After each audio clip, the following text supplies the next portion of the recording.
Anniversary. I know. No, I'm really glad. That's I'm really glad. Fuck everybody too, to you. Yeah. Okay. Okay, so I'm in the call, so why don't you sign in? Now.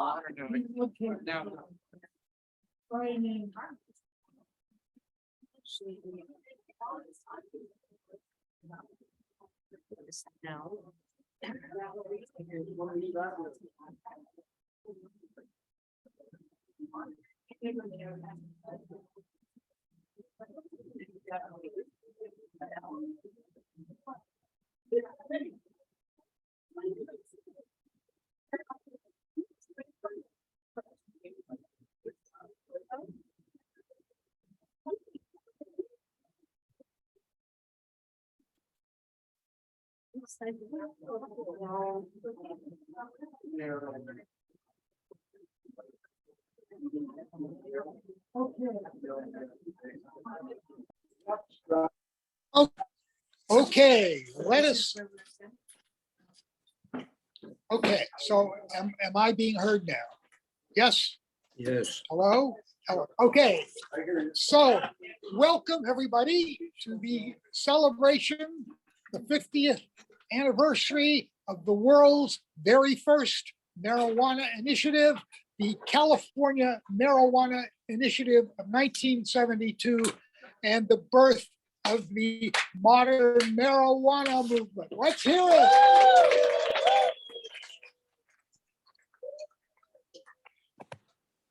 We are honored today to have the presence of some of the very original founders of the California Marijuana Initiative and of Amorphia and of California Normal. And let me just begin by saying I myself did not participate actively in the California Marijuana Initiative. I had just arrived in California in 1972, but it was the very first California election I participated in, and I proudly voted for Prop 19 for free legal backyard marijuana. Which we almost have now, but there's still some work to do, it seems. So, with no, all right. So let's start out, in fact, with the very first, is Gordon Brownell here? Gordon Brownell, yes, Gordon. I'm here. All right, here he is. I think sort of the founder of California Marijuana Initiative as a political organization. Am I correct? Tell us how you got involved in this and what you think of it 50 years later. Okay, put him on. Hello? Hold on, hold on a second, Gordon. We're trying to, hold on. Hold on. Talk. Wait, you're not, unmute yourself. Right, hold on. Hold on. We're having trouble here with the audio. I don't know what it is. Whoever's talking gets the picture. Okay, so let me shut up. Is he talking, but we can't hear him? He's talking, but we can't hear him. Oh, let me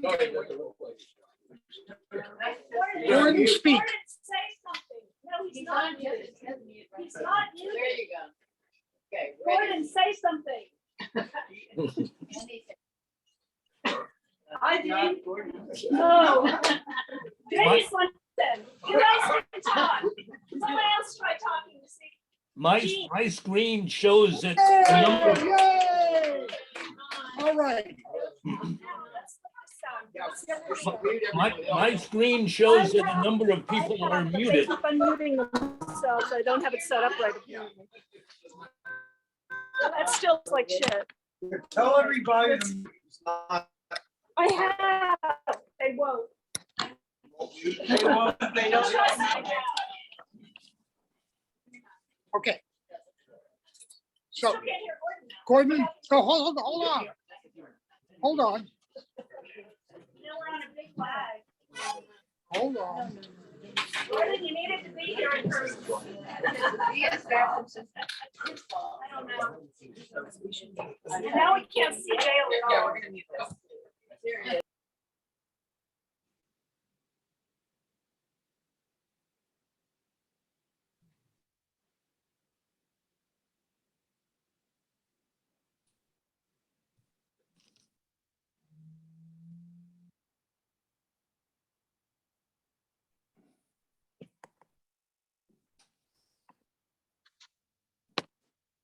I can't hear anything.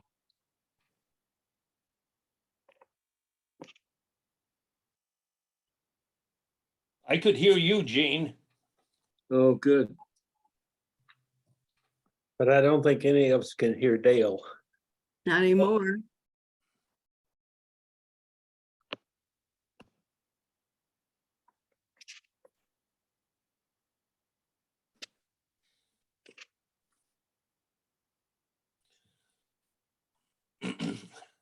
Didn't say hi to you, Sandy. Hi, Sandy. Hi, I'm really happy to be. Hi, Sandy. Great to see you.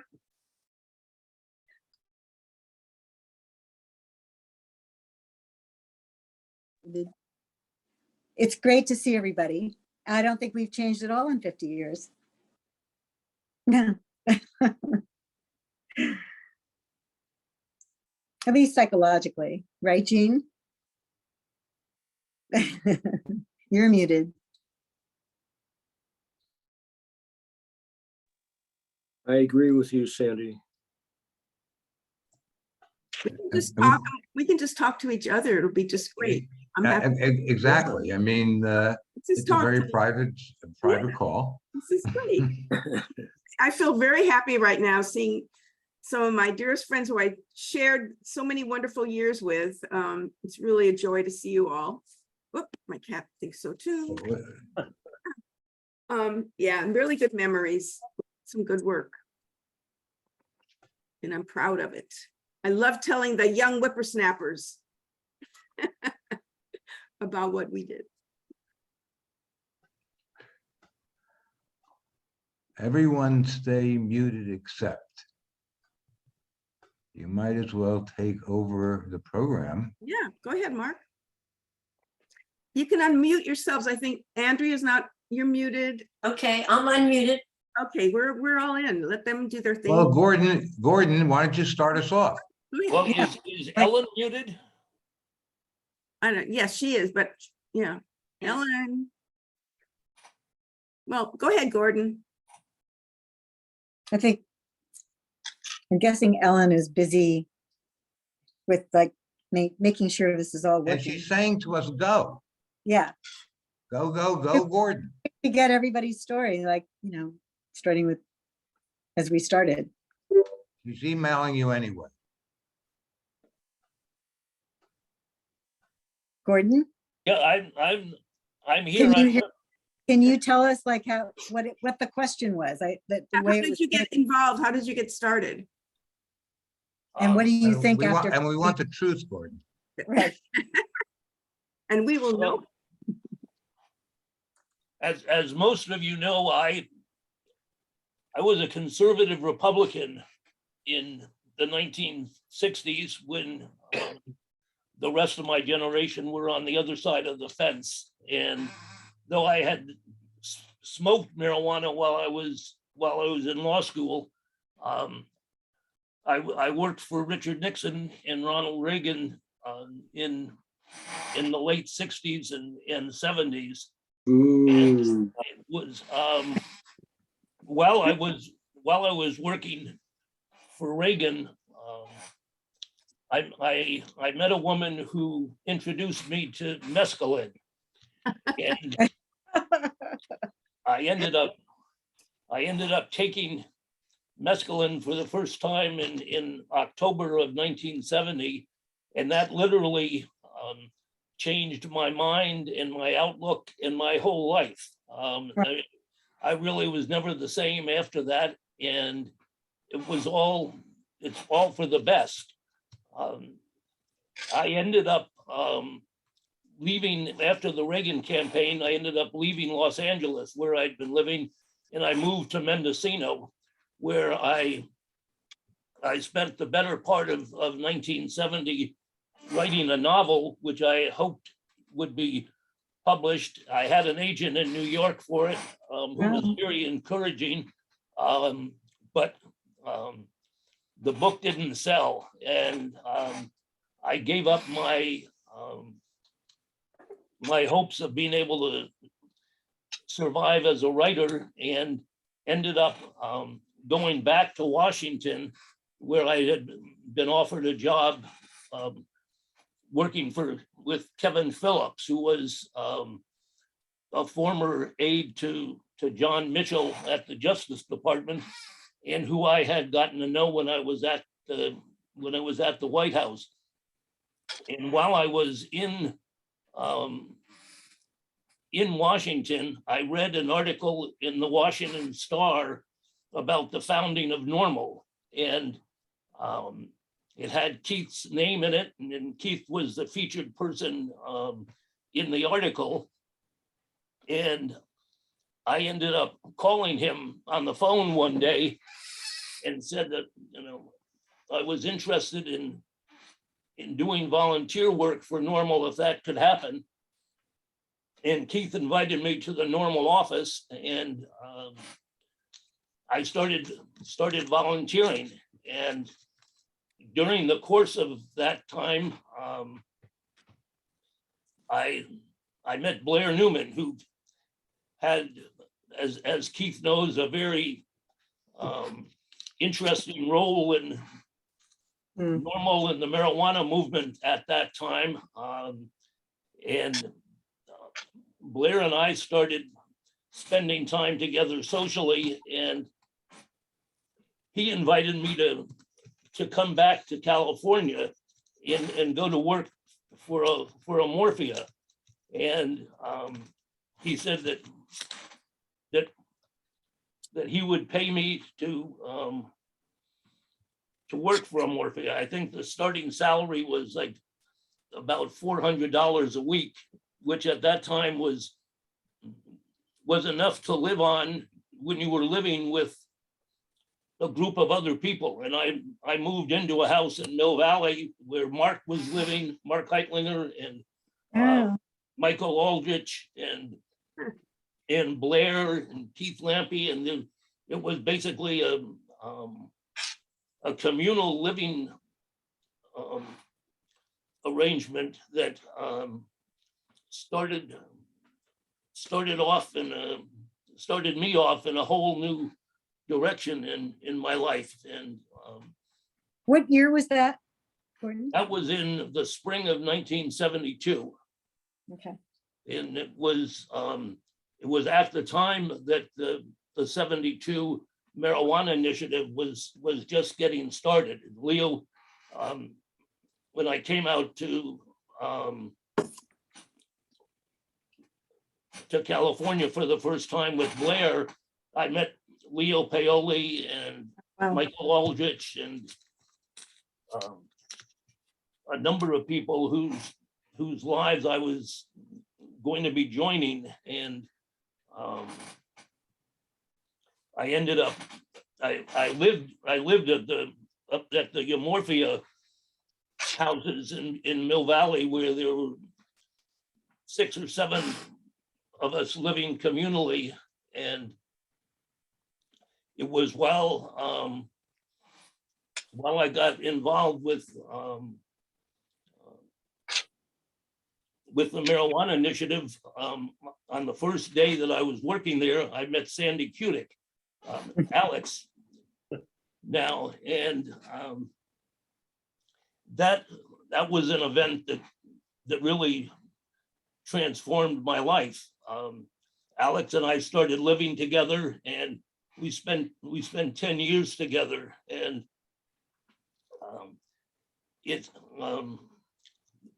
the 1970s were just an amazing time in my life, and the time that I spent with Alex and Mark and Michael and Leo, the whole marijuana movement people, Andrea, I can't see everybody who's participating in the meeting now, but it was a great introduction to a whole new chapter in my life. And that led, though Proposition 19 and the California Marijuana Initiative was unsuccessful in 1972, we got a third of the voters of California to vote for it. And CMI laid the groundwork for George Moscone's legislation, Senate Bill 95, which was introduced in 1974. And I had gotten to know George through the marijuana initiative. And he was one of the most wonderful people that I've ever known in my life. I just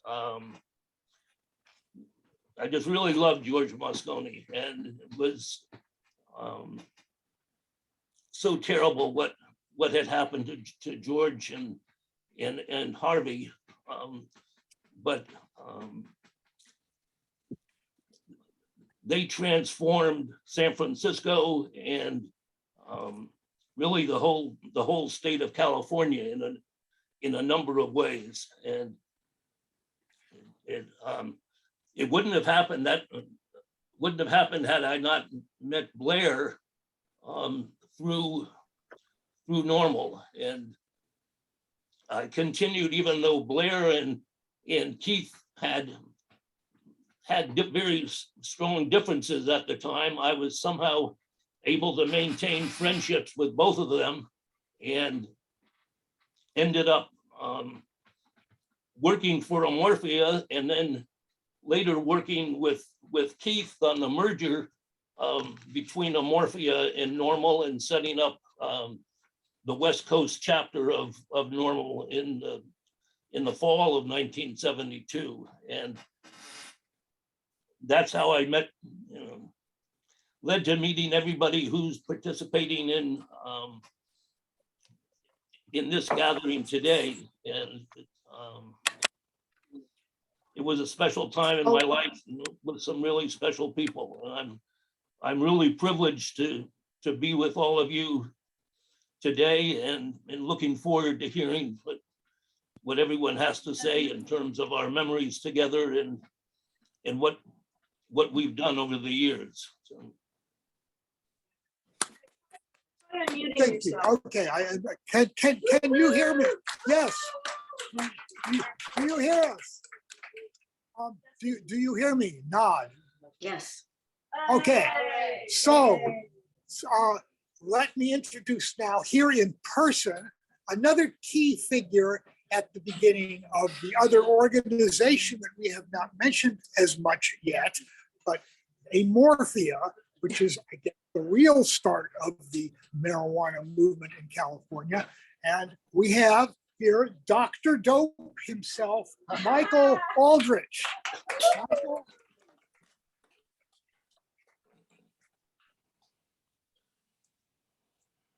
Let's see here. Can you turn that a little bit down so that it's more at my face? Yeah. Okay, I That think should so. work. Speak up, Michael. Okay.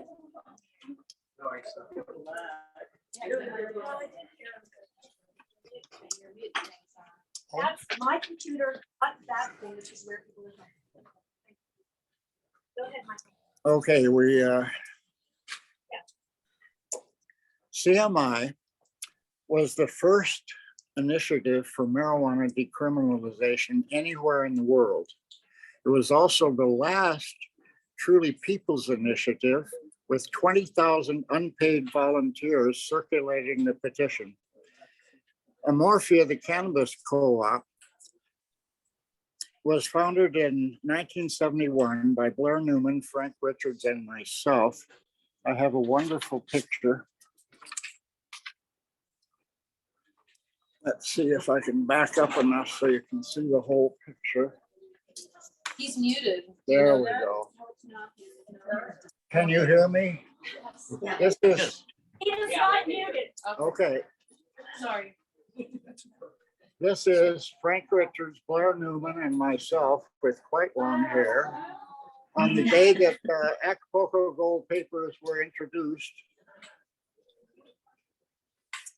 Okay. Oh, the photo is by Joe Rosenthal, who took the famous picture of our soldiers capturing Iwo Jima. So that's who made that picture. I met Blair Newman at the first National Student Association Drug Conference in 1968. He proposed a new idea, which I'd never heard of before. First, he suggested we sell Acapulco Gold rolling papers, which included the first hemp papers in the United States in 50 years, to sell Acapulco Gold papers to devote all the proceeds to legalization. And secondly, when marijuana was legal, sell marijuana to fund other social change, such as climate change. That was a brilliant idea. Blair was a genius at thinking that way. After I got a PhD in marijuana myths and folklore at SUNY Buffalo in 1970, I moved to CalArts and then to Mill Valley, where we set up our little stilt house that had a lot of people in it, Blair and several others. In June 1971, I testified before the National Commission on Marijuana and Drug Abuse. And that's where I told them we want free legal backyard marijuana, which Keith Lampy had contributed. I met Barker and Horowitz there, who ran the Ludlow Library, and I became curator of that. I also took Allen Ginsberg to the National Commission hearings, and he blasted them for 45 minutes about not only marijuana, but opium in Southeast Asia.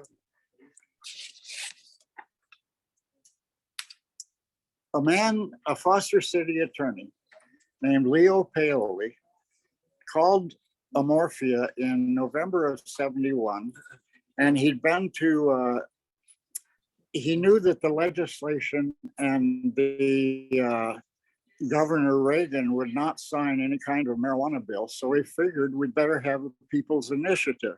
He studied the initiatives with a guy named Mike Timko. We went first to John Kaplan at Stanford, a brilliant law professor, but we talked to him for several hours, and he was absolutely insistent that only full legalization would do, with pot sold only in liquor stores. So we rejected that one. We didn't want to sell pot only in liquor stores.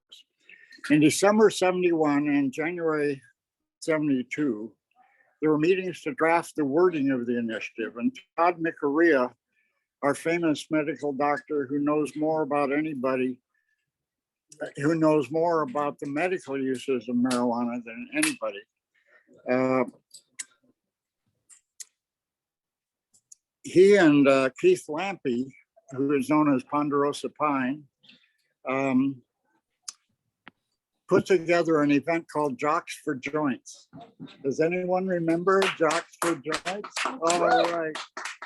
Jocks for Joints had a softball game out in Marin, and we invited our opponents, COMI, Citizens Opposed to Marijuana Initiative, and they couldn't even field a team. There were a group of about 8 people, and that was the opposition. I met Michelle, circulating petitions. At that time, every petition had to be signed by the register of that petition, and every signature on the petition had to give their address. And at the right-hand side of the petitions in those states, they had to precinct. They had to go through these huge books of voter registrations in every city and tell what precinct they were in. This took many, many hours. It was terrible work, but we got a lot done. That's when Jack Herrera showed up, I believe, maybe a little later than that.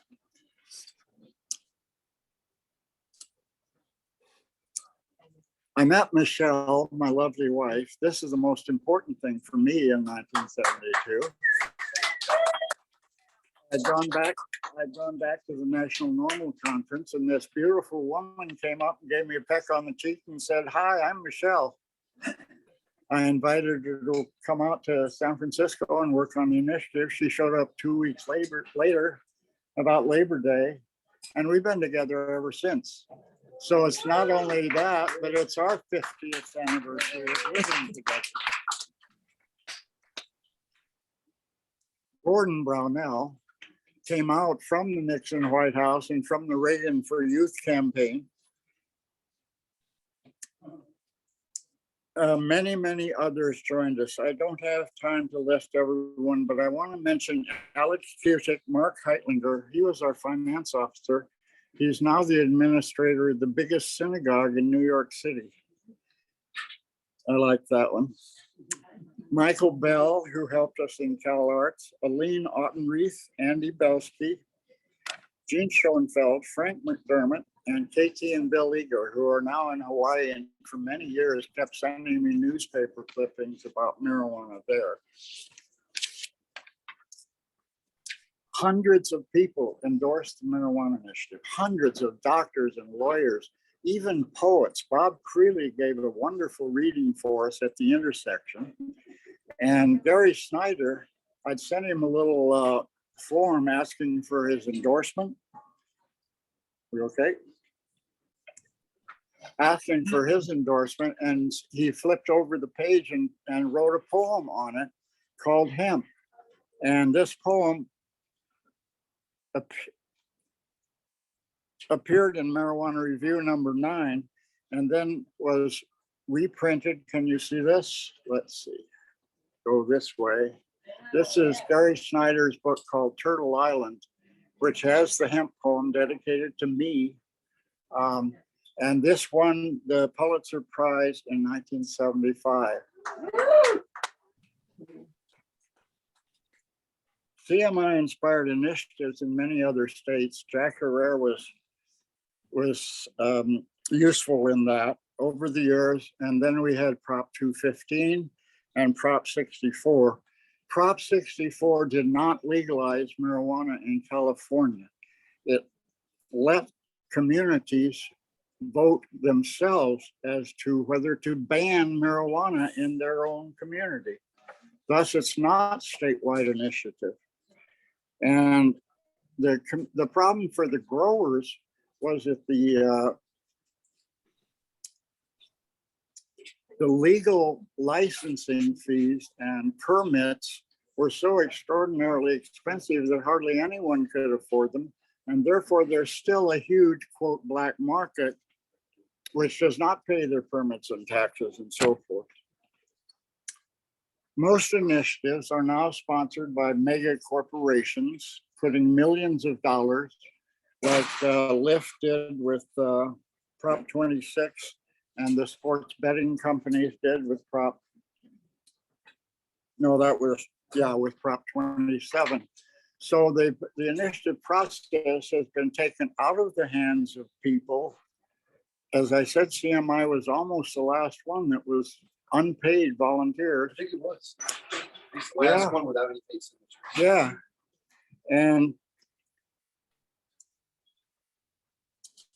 I think the last thing I'd like to say is that it's been a beautiful 50 years. Yay. Haven't we had a good time? Haven't we had fun with it?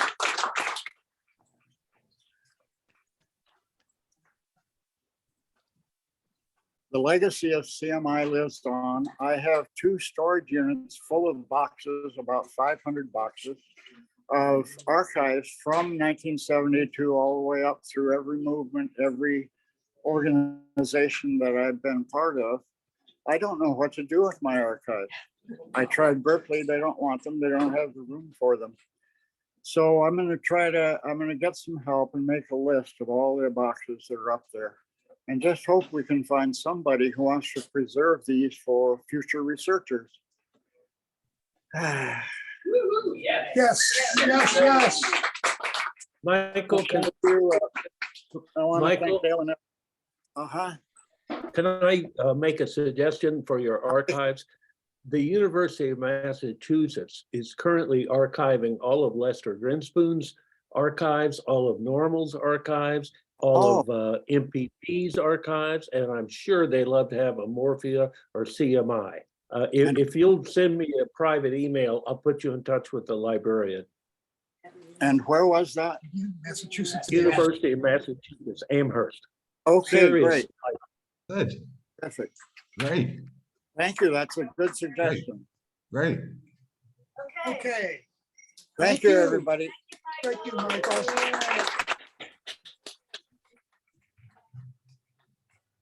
Let's see, is John here? Johnson?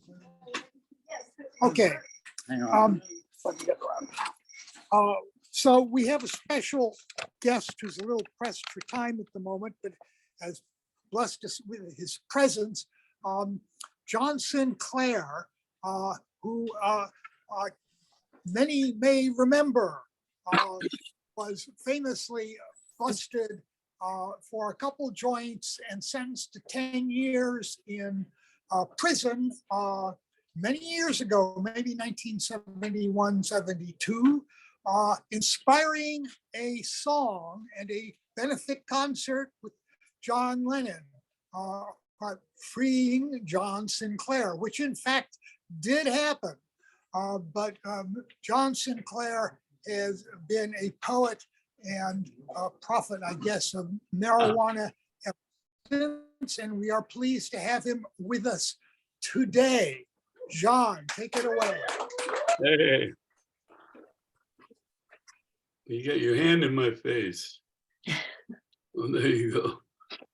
Who's that? They don't have no names on this thing. I've never been with so many old people before. Who are we? Don't they have a way to put the names under our pictures? No. Huh? Okay, well, I'm a pioneer of the marijuana movement. I joined right after the initiators, Allen Ginsberg and Edward Sanders from New York, Weimar. They were inspired by a casing in San Francisco.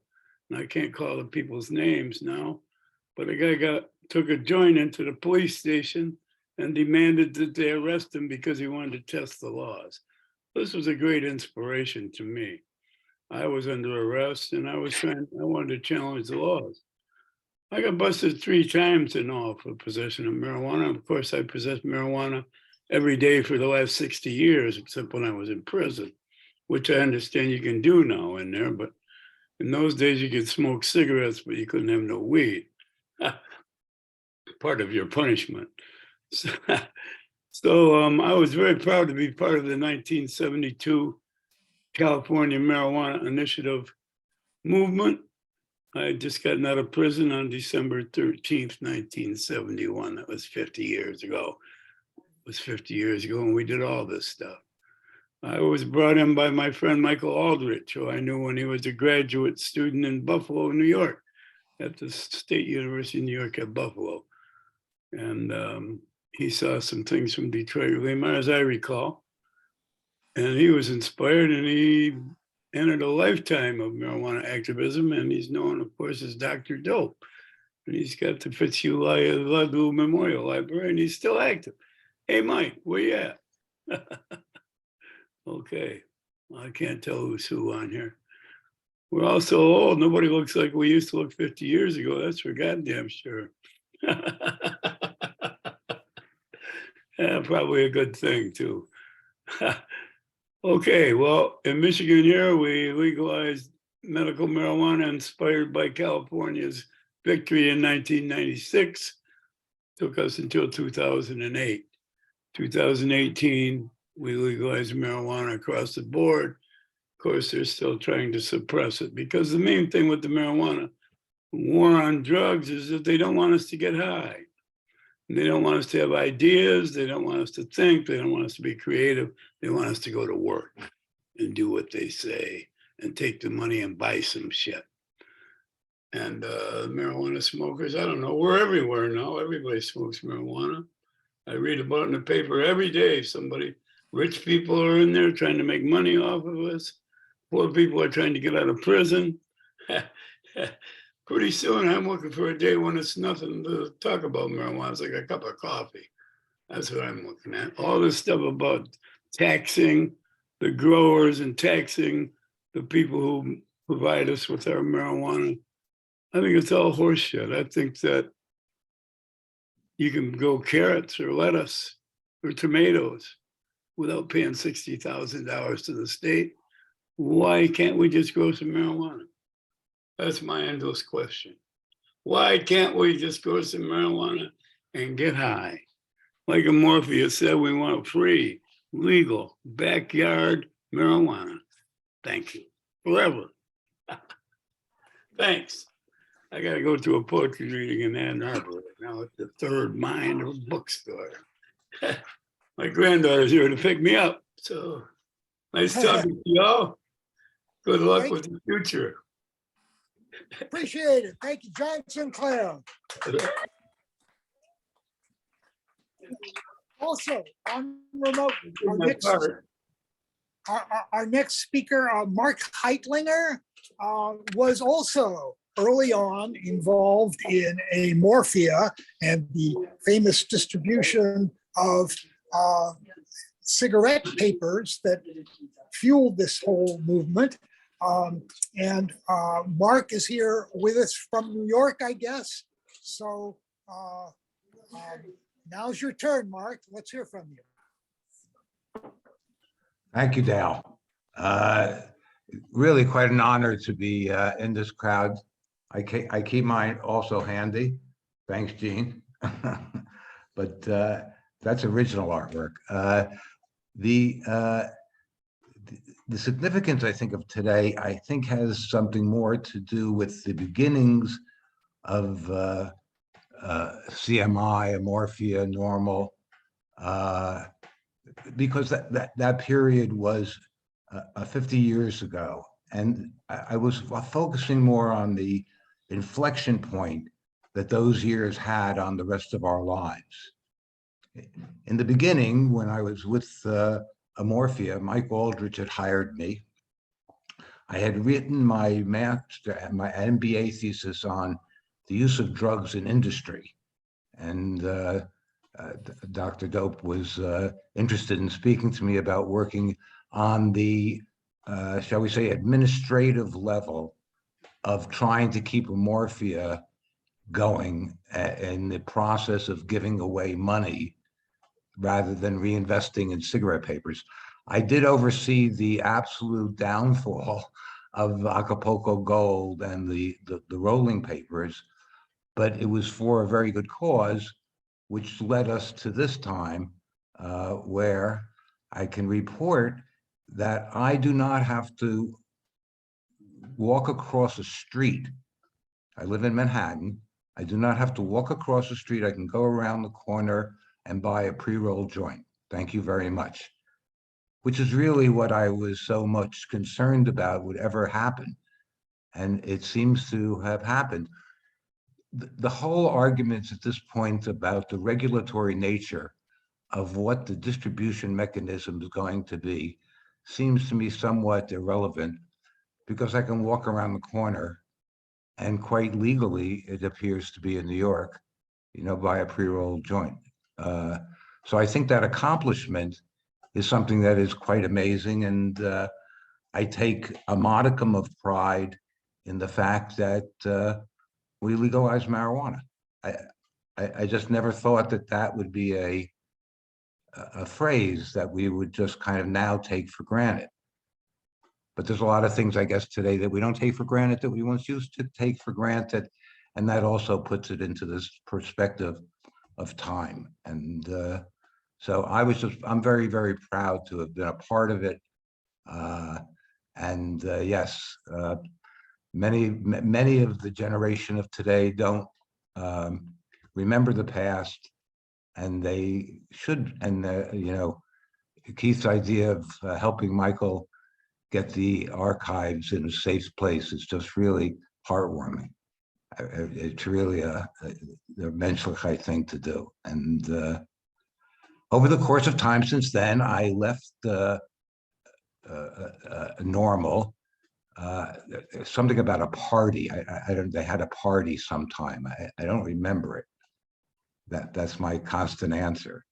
But after that party, I hightailed it to New York, and I met my wife Bonnie, we've been together, and was the administrator of the Soviet Jewry movement, the movement to rescue the Jews from the Soviet Union. I did that for 10 years, and I am pleased to announce my retirement at the end of the fiscal year from my position as administrator of Temple Emmanuel, which Michael referenced to as he thought was very cute.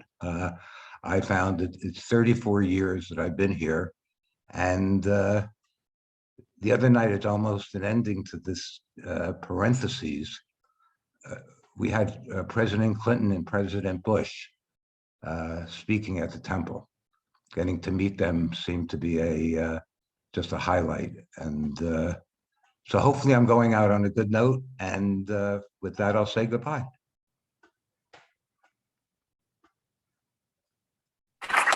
Thank you, Mark. We have another East Coast figure to introduce now, whose name is Keith Straub, who, while this California Marijuana Initiative was starting up, had already founded NORML, a national organization for reform of marijuana laws in Washington. And it's about the 50th anniversary of NORML 2, just about, isn't it, Keith? So why don't you take it away? Thank you very much. You can hear me, I presume? Yes. Good. First, let me say that I'm delighted to still be alive to celebrate with you this 50th anniversary. I never expected to live to be this old, but so far it still seems to be fun. While most of you involved in this meeting were working on the ground in California to develop and gather signatures and try to pass the California Marijuana Initiative, on the East Coast, the focus was really on the Marijuana Commission itself. As you folks remember, of course, President Nixon, for reasons no one could quite understand, but gave in to allowing a provision in the Controlled Substances Act of 1970, a terrible act, mostly had hideous penalties against all drug offenses, et cetera. But former Congressman Ed Koch managed to get inserted a provision that established a National Commission on Marijuana and Drug Abuse. Now, he was one of our few friends in Congress at the time. That was in 70, I guess 1670, he got it inserted. He later became mayor of New York for like 3 terms. He was terribly conservative, but when he was in Congress, he was very progressive, and especially on the marijuana issue. Now, no one expected much from that committee because the president got to pick 9 members. Congress picked 4 from among itself. And, you know, commissions in the past oftentimes sort of do what the sitting president wants. And so the expectation was pretty low for this commission. But in the process of the first year of their study, 1971, they came out with their marijuana report in 72. They actually held private hearings where Tom Ungerleider from UCLA, among others, arranged to have marijuana smokers come to the meeting because a lot of these commissioners had never met someone who'd smoked marijuana. So it was hard for them to make a real judgment about the topic. In any event, I have no way to tell how much that ended up influencing their decision, but they surprised the world and came out for decriminalizing marijuana. They didn't call it that back then, but it's eliminate all penalties for personal possession and use, and they even suggested we legalize a non-for-profit transfer of up to an ounce of marijuana between consenting adults. So it was a fairly progressive recommendation for 1972, and it set the stage for, I think, the rest of the 70s and even up until Reagan got in office in the early 80s when we began to go downhill. But during that early stage, it was a combination of the grassroots work on the ground that was being done by Morphy and people like Gordon and Mark and Michael, the political organizing and the attention, because you got a lot of national attention because of that initiative qualifying for the ballot in 72. And on our end, it was mostly playing off the opportunities presented by the Commission on Marijuana and Drug Abuse. In fact, that's the first time I met Michael Aldrich, as I was testifying at the same commission hearing in 1971 in San Francisco, where Michael was. So at any event, I admire the work and the impact of CMI. I'm delighted to see this celebration, but I want to make it clear, Normal had very little to do with it. People who had a lot to do with it later merged with Normal. And so we feel a certain sense of pride in what you all did. But the basic stuff was not Normal primarily. Now, obviously, Linda and Bruce were doing some good work on their own. At any event, nice to see you all. I trust in a few years we'll have a chance to see who's still alive and get together again.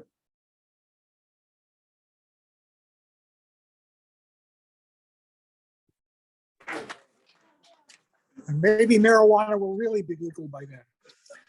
Okay. Our next speaker here in San Francisco is, in San Francisco for a long time, is Alexander Kutik, whose name has come up before in these talk about the early founders, Amorphia, CMI. You speak for yourself on this. Alex. All right, I will. Thank you. It's good to see so many familiar names, if not faces, I confess, but we need to move this over. Do I need to stand here? That's better. Whoops. Yes. Sorry. Okay. All right. How's that? Everyone can hear me okay? Yeah. Thank you. I know that we're in almost complete agreement that those of us who began 50 years ago with the California Marijuana Initiative went on to change the world, and no small thing. But much like Gordon, I want to talk about how this initiative and effort changed me and my world. In 1972, I'd been in San Francisco for 3 years trying to make up for the fact that I had to drop out of college in 1962 to go to work and never got to go to college.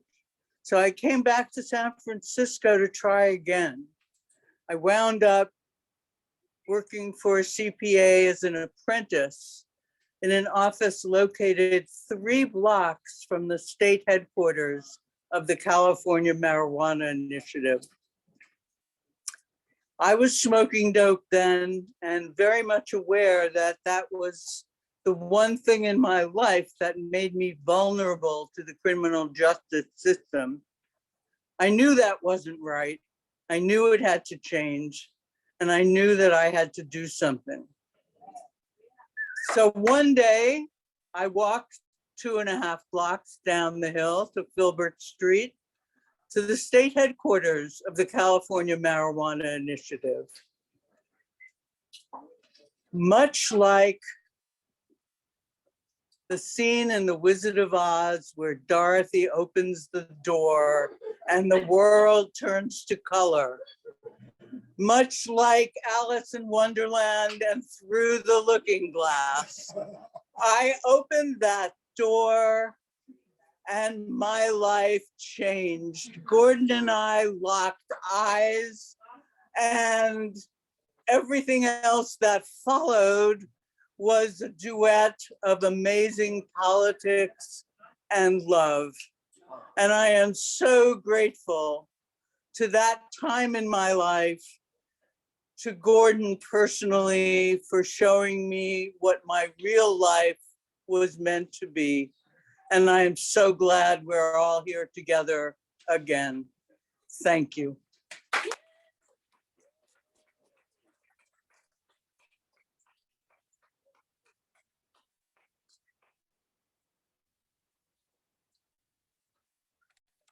And here to draw for our next speaker, someone whom we've already heard referred to before, Michelle Aldrich, the wife of Dr. Dope, and now celebrating your 50th anniversary.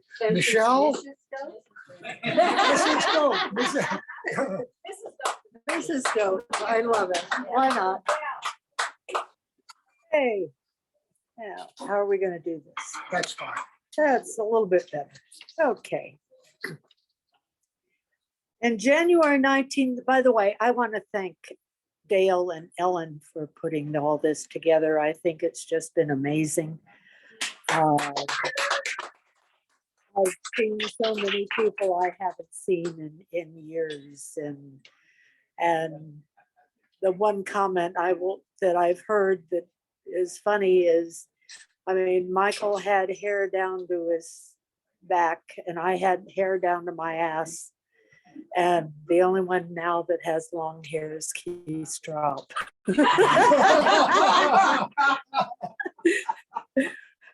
And with that, in January I resent that. 1972, I moved from San Antonio. No, you resemble it. In 1972, I moved from San Antonio, Texas to Washington, D.C., actually Alexandria, Virginia. I started working for the National Coordinating Council on Drug Education, doing a literature and film evaluation. In March or April, I met Keith Straub. I introduced myself and I said, I want to work on legalization. He turned his back and walked away from me. I think he thought I wasn't serious. Hi, Keith, I'm still here.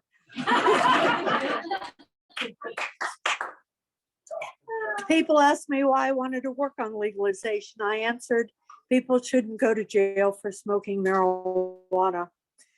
I had friends that had gone to jail, but what I didn't realize was how racist the laws were becoming when Nixon declared a war on marijuana. That the racism that was seeded back in the racism or the 1960s is alive and well and prospering in 2022. Racism, hate, and lies are the basis of the right's propaganda that is consuming our country. We will soon see if social equity will be enough. And I met Blair in June, Gordon in July, and Mike at the first Normal People's Pot Conference in August.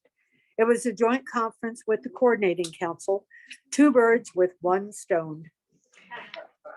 Mike invited me to come out and work on the marijuana initiative. I knew it was historic and I was being laid off. The grant ran out and I wanted to be involved.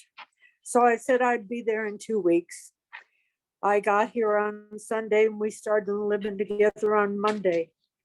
For me, the marijuana initiative is part of a love story that is the 50s. The first thing I did in San Francisco was register to vote. Labor Day was the next day and the start of the campaign push. Mike and I traveled to all over the state, going to conferences, doing radio interviews, and checking in to see how things were going from Los Angeles to Redding and Squaw Valley to Monterey. We drove all over town, putting up signs and posters, more meetings, delivering press releases. It was a constant whirlwind from Labor Day until Election Day by smoking some of the best marijuana at the time, like Acapulco Gold. And I joined Amorphia as Vice President of Drug Education. CMI was the first attempt at changing the law that was cruel, unjustified, and just plain wrong. Who knows where we would be if CMI was not on the ballot in 1972. The dealers and the cultivators were not involved because they feared losing their jobs and income. Now, even though dealers are outlaws and dispensaries are legal, dealers prosper because of the illegality of cannabis in 60% of California. And the cultivators are being driven out by the license fees and taxes and the counties where they're prohibited and growing. Full legalization should be the law of California in the United States of America. Instead of just cannabis being taken out of the schedule, the whole scheduling system should be thrown out. Paul Nicoria was just self-publishing marijuana medical papers, 1839 to 1972. We were just starting to discover the medical uses of marijuana. In 2012, I got stage 3A lung cancer and cured myself with cannabis oil in 3.5 months.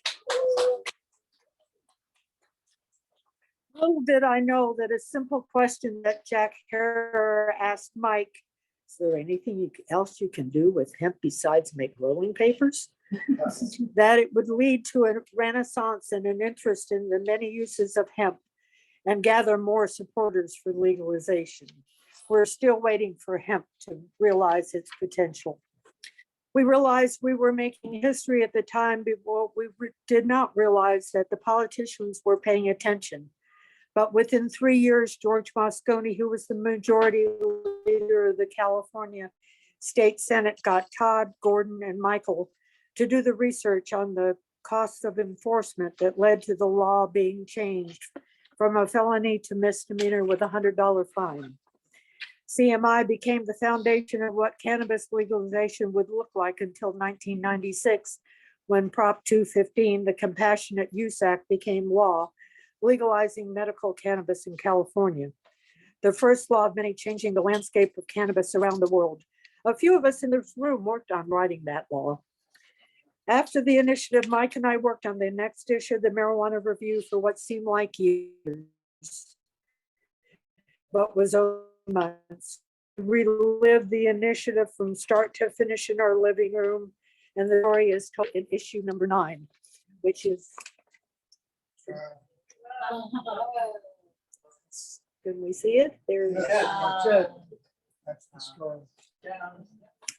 So this is a copy of the Marijuana Review number 9, which is a special issue devoted to the analysis of the marijuana initiative. It was published in September 1973. If you want a copy and don't want to pay $1,700 for it, you can go to Amazon and download it on Kindle for like $2 or something. All the marijuana reviews are on Kindle, but they're hard to find thanks to Amazon, but they are there. And with that, I will end with the sense that I've ended most of my speeches for the last 50 years. What we want is free, legal backyard marijuana. Thank you. Amen.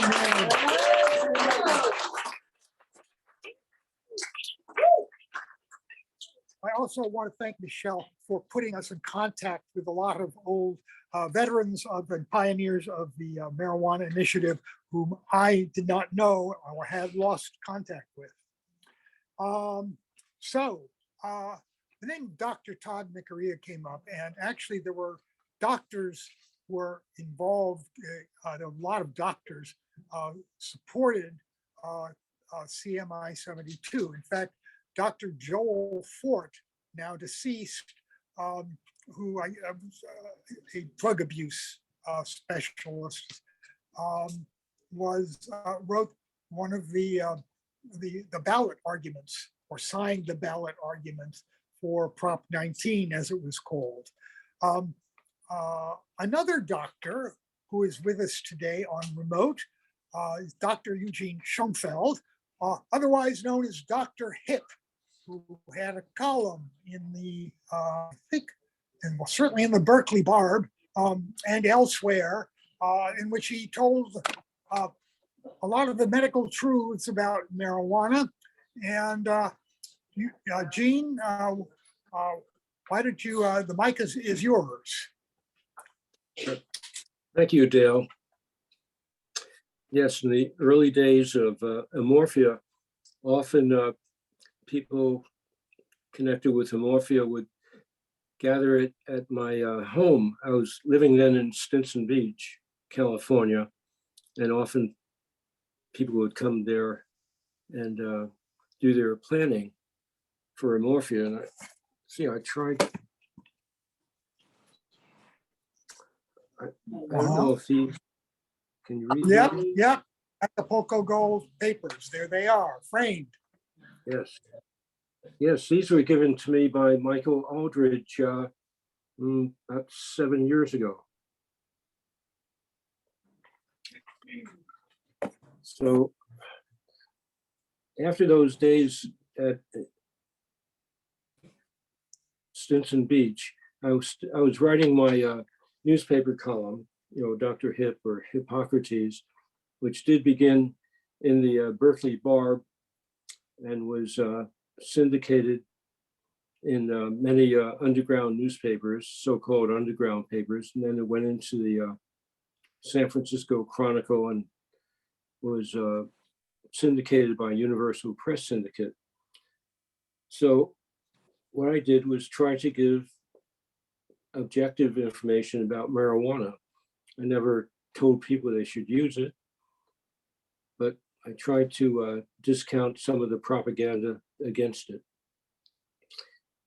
And later, when Amorphia merged with Normal, I was a member of the California Steering Committee, along with Gordon Brownell and Linda Lux and Bruce Margolin and Elise Margolin.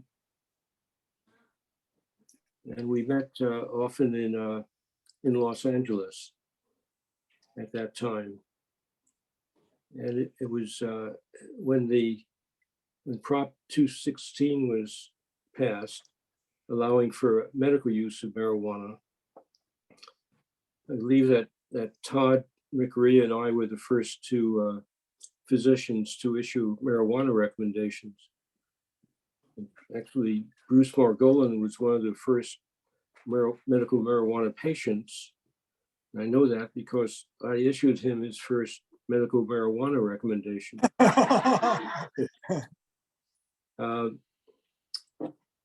It was a very useful time.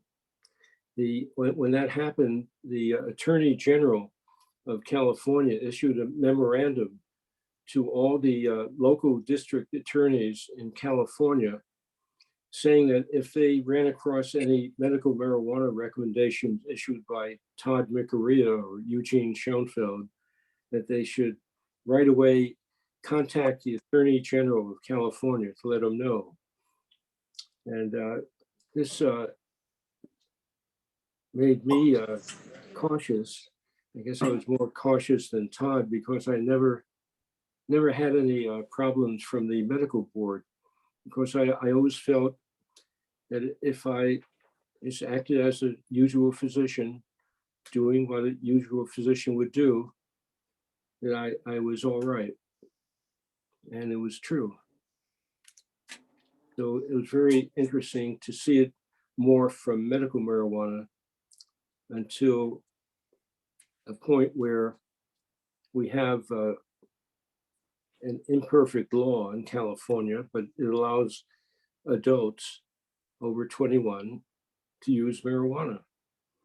And some of us have known about the benefits of marijuana for a long time. Me since 1963, when I first started using marijuana on the island of Idro with Leonard Cohen. Oh. Yes. And then later I had an amusing incident with a woman I was seeing in New York City. I was going to Yale then to get a master's degree in public health. Somehow I wound up making glue from flour and water, something I remembered from a child, and gluing a cookie to the wall of her apartment.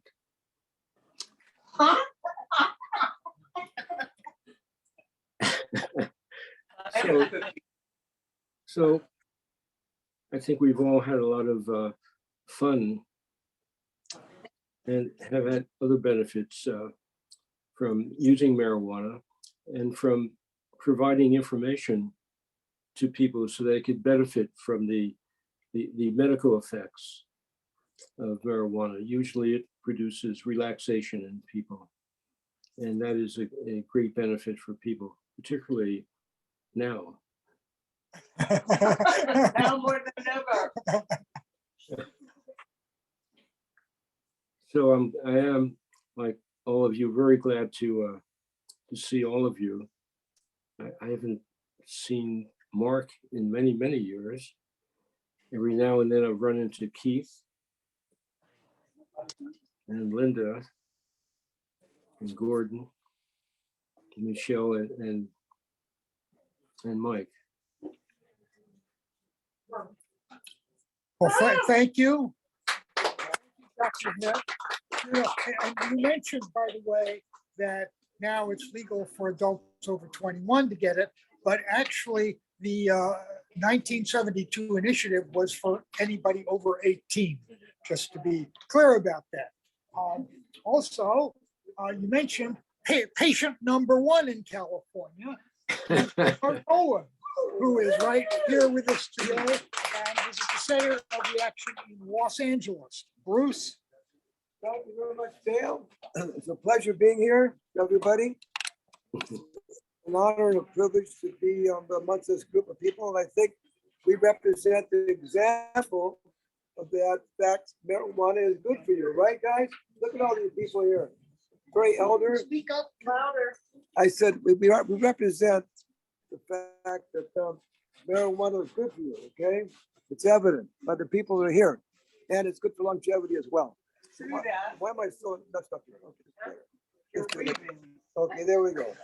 Now, first of all, I started my area of practice and tried to legalize marijuana in 1967 when I first became a lawyer and realized what I saw in court was we weren't going to change the laws to the degree of legalizing at the courthouse. And it was important to go out there and make something happen in the political scene.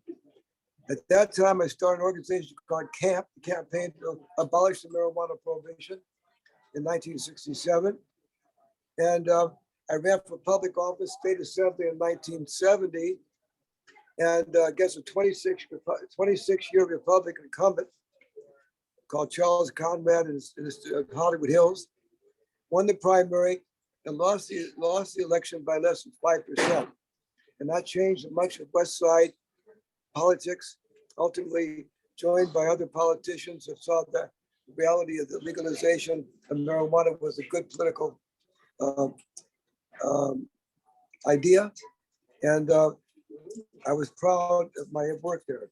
Now, sometime later, in 1971, I was invited by Michael Stepanian to come to San Francisco and meet the New Normal organization, included Keith Stroop and of course Gordon Brownell. I brought here a picture of everybody there that was at that little event.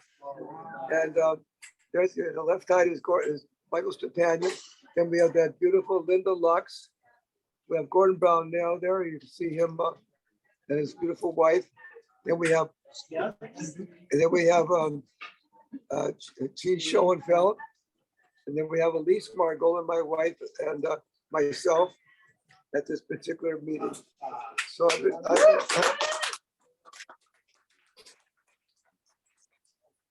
nevertheless, we went on to fight Prop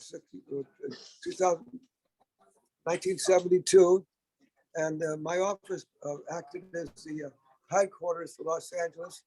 And I worked with Jack Herrera at that time. We had quite a bunch of activities of people coming to the office and bringing all the paperwork in. And the actual statute is very nice, and we should consider going back to it, okay? What we proposed at that time. Let me read it to you real quick so you can see what we were thinking about in those days and how important that could be today. It was very simple. It said, by the way, it was in 1972, we needed 5% of the public that was actually registered voters. I got some laryngitis, I'm sorry. Anyway, so, and that meant we had 3,225,000 people necessary to sign up to make that go on the ballot, but it did. And nevertheless, the statute itself would have been beautiful, and I think we consider that today as something as simple as this. Initiative removes state penalties for personal use.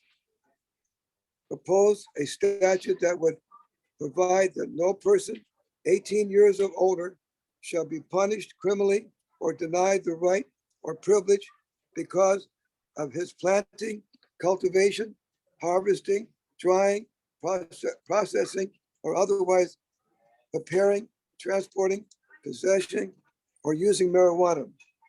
And so that's pretty much all-inclusive thing. It doesn't have a bunch of regulations attached to it. And we did get, as indicated, 1/3 of the vote. At that time, I thought, well, this is the beginning of the end. I thought that was so impressive. We got 1/3 of the vote. That the game would go was soon, but unfortunately, it took many, many years. Now, sometime later, by the way, did I mention, of course, a beautiful, lovely Linda Lux, who was became the co-sponsor, the co-director of California, Los Angeles Normal in 1973.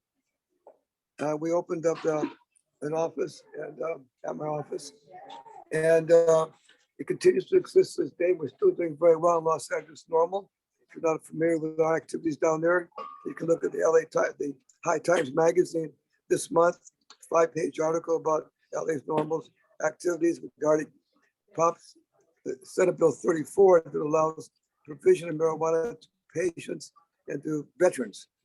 And I'm very proud of LA Normal. It's existed through all these years. And I was joined by Ellen Komp sometime later when we used to go to these hemp conferences and activities with Jack Herrera, and she helped me write the first book about the marijuana laws, called The Hempster's Guide to Marijuana Laws. And that became the Margolin Guide later on. I still write it today. So what we have here today is a proof that, again, marijuana is good for your health, good for your longevity, and that we should all continue our fight because we have a long way to go. As indicated, Prop 64 is not working well. It's really a disservice to the whole idea of freedom of choice. And it's also indicated today by one of our people here, that's really not legalized marijuana. It allows cities and counties to decide whether they're going to allow it or not. So it doesn't really give us much angle on this thing, okay? I think we should consider new legislation that provides not only for the true legalization, but for reparations to people who have gone to jail and been suffering from these horrible laws that put people away from life, many of them, in some cases with the 3 strikes law, and has destroyed so many people's ability to make money and to be able to provide for their families. So again, I want to thank Dale and Ellen Komp for their work and Cal Normal. They never stop. Dale just did a tremendous thing for our community by writing for legislation, and it provides it. You can no longer will have to be fired or not be able to get a job because you smoked marijuana in 2024. And you got to give Dale Geringer the credit for that. He spearheaded it, he promoted it, he supported it, and he made it happen. And that's enough to be proud of this organization right there and then to change that horrible situation where people are getting fired for no reason other than that they smoke weed off campus or something. Now, in my office, I did testing myself. If you don't have THC in your system, you're fired. Got it? That's the way it goes. Anyway, again, I want to thank you, folks. Thank you, Ellen. Thank you, Dale. And thank you, everybody, for being here. It's a pleasure seeing you all. You all look healthy and happy. And all I can say is down for the cause. As a matter of fact, speaking about memoirs, I've just finished my book. It's called Down for the Cause. It's my book on the complete series of what's happening in the marijuana industry, and of course my experiences in India and all the other stuff. And I hope to see all of you guys again soon. I don't want to wait another 50 years. Let's keep it going. Let's stay in touch. Let's be friends, and let's keep supporting our need to continue this very important aspect of our career and for our lives and for our community. Because no one belongs in jail for marijuana, right? Right.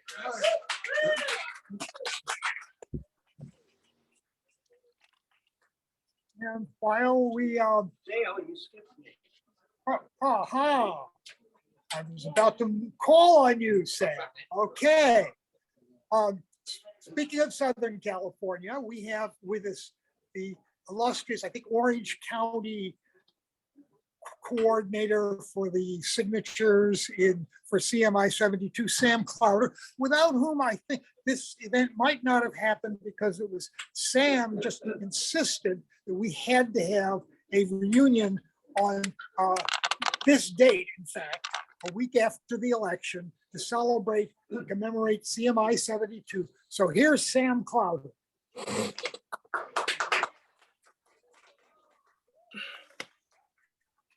Let me get this, how can I get this straight, Dale? Will that work? No. I move back. There you go. This is very poor lighting. But here we go. Yes, there we go. You know, I see. There you go. There we go. There you go. I'm the young stud among all these old fogey dinosaurs, because when the initiative began, I was so young, I couldn't vote. I had to get somebody else to sign my declarations on the signatures. It's a pleasure to be among so many old timers, because I'm used to going to these new conventions and I'm the dinosaur in the room.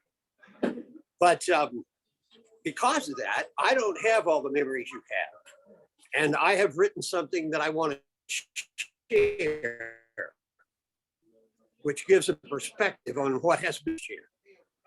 To read it. 212 years ago, a small group of people, including those speaking today, initiated a political movement committed to the ideals of the forefathers of this nation, that all beings on this planet are created equal, endowed with inalienable rights, including life, liberty, and the pursuit of happiness. The governments derive their powers from the consent of the governed, and when government becomes destructive of these rights, it is the responsibility of the people to alter or abolish it and institute new government. Indeed, it is their duty to throw off such government. We had a dream. We had a dream that one day all humanity might be able to sit down together where North, South, East, and West all meet and share the sacrament of cannabis in freedom, liberty, joy, and happiness. Today, we gather to honor our dream come true, to honor each other, and to remember those who have passed on into infinity since we began this movement. Many of those who campaigned with us didn't make it here today. Dr. Todd McArea, Jack Herer, who always insisted that his name rhymed with terror.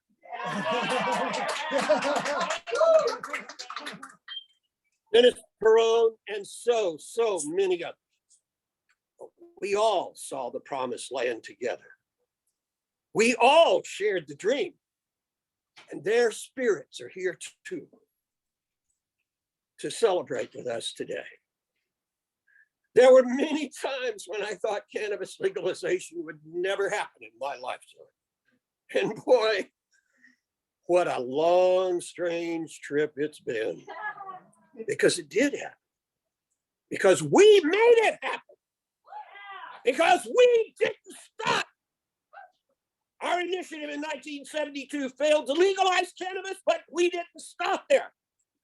By 1976, several states decreased penalties for cannabis use, but we didn't stop there. Our initiative in 1980 failed to qualify for the ballot by a few hundred signatures, but we didn't stop there. The Compassionate Use Act of 1996 legalized medical cannabis, but we didn't stop there.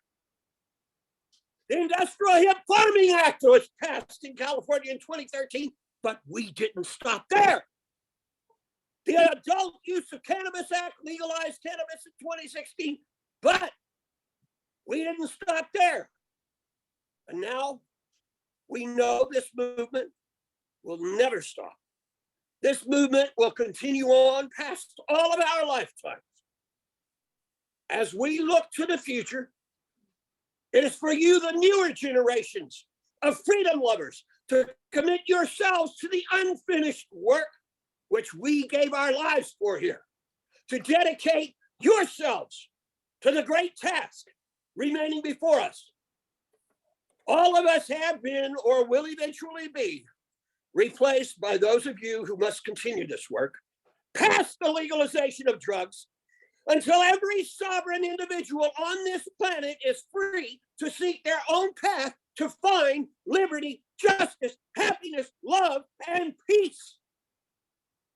A few years before we began this campaign, one of the most well-known default leaders of our generation exalted us to turn on, tune in, and drop out.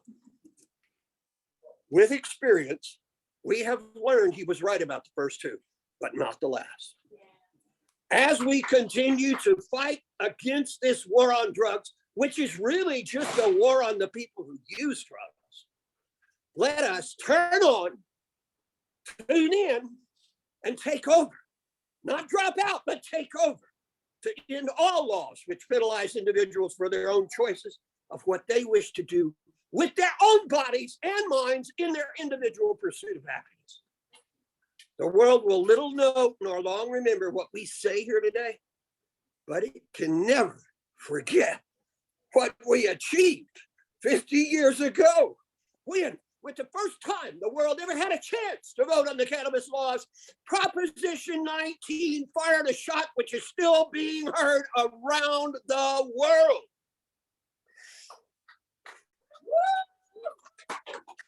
Since 1972, cannabis has been legalized in 20 other states, Washington, D.C., and Guam, and more. It's been legalized in Argentina, Australia, Barbados, Bermuda, Brazil, Canada, Chile, Colombia, Costa Rica, Croatia, Cyprus, Czechoslovakia, Denmark, Ecuador, Finland, Georgia, Germany, Greece, Ireland, Israel, Italy, Jamaica, Lebanon, Lithuania, Luxembourg, Malawi, Malta, Mexico, Morocco, the Netherlands, New Zealand, Macedonia, Norway, Panama, Peru, Poland, Portugal, Rwanda, the Grenadines, San Marino, South Africa, Sri Lanka, Sweden, Switzerland, Thailand, the United Kingdom, Uruguay, Vanuatu, Zambia, and Zimbabwe, and the list continues to grow. Never let it be said that a small group of motivated, dedicated, tenacious individuals can't change the world. Indeed, it's the only way the world has ever been changed. Because the people who are crazy enough to think they can change the world are the ones who actually do. And we did. Yeah. Thank you. Thank you.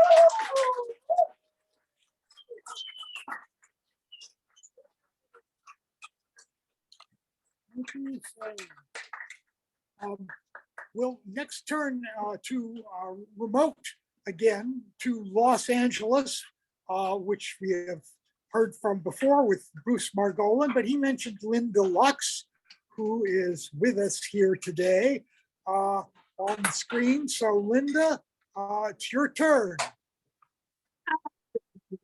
I'm so happy.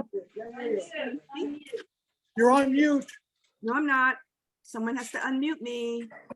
I am. Unmute. I'm unmuted. Press mute. Oh, can you mute Dale? Oh, is this here? Am I unmuted yet? I unmuted myself so that somebody else muted me. Can you hear me? No? Hello? The host muted me. I'm here. Yes. I'm here. Okay. Hi, I am so happy to be here. I'll be brief. Bruce took me to a normal meeting in 1973. I had just moved from the Valley where I was a heavy marijuana smoker, very politicized on the issue because I adopted a child and I realized that in my world, I wouldn't be arrested because I was living this very straight middle-class life, but I was seeing hippies and others arrested left and right, and it infuriated me, but it also made me understand how privileged I was over people who didn't look like me at the time in my middle-class house and middle-class life. So when Bruce and I got divorced and moved to Venice, which is a whole different thing, and Bruce, who was a friend of mine from high school, invited me to a meeting. And it was just a wonderful congruence of people of like minds. It gave me an outlet for my feeling, my marijuana smoking, but also my politicization about the issue. And it was just a wonderful time. And so many people on this call are dear friends to this day.